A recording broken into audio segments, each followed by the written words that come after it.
Le immagini della terribile frana di San Vito di Cadore, una montagna che piange la morte di 3 persone, scorrono.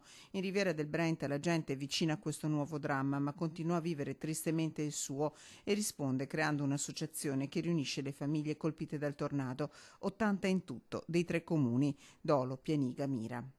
Il primo ovviamente è quello di raccogliere fondi da poter mettere immediatamente a disposizione di chi ne avrà bisogno, e poi il motivo principale sul quale puntiamo è di avere una forza, diciamo, rappresentativa che ci permetta di porci come interlocutori.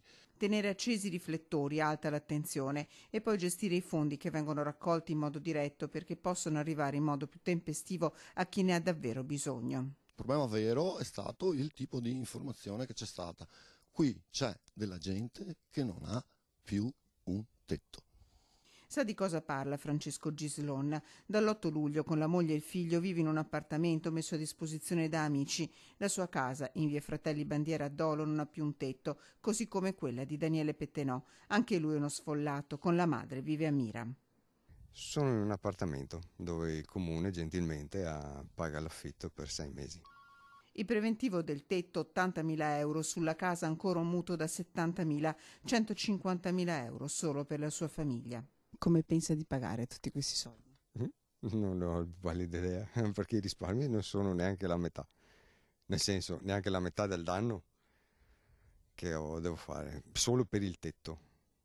Quindi se i muratori si fideranno ad aspettare. Un tornado che ha colpito anche il turismo, una lunga scia di segni meno per la Riviera del Brenta, meno 50% negli hotel in agosto, meno 14% nei ristoranti e nei negozi di abbigliamento. Quando un territorio in qualche modo entra nell'occhio del ciclone legato a momenti poco felici, ne fanno le spese anche quelli che sono vicino, pur non avendo avuto magari neanche un albero divelto piuttosto che una sedia rovesciata. Però per il momento la Riviera del Brenta segna il passo più di quello che è stato l'impatto in sé del tornado.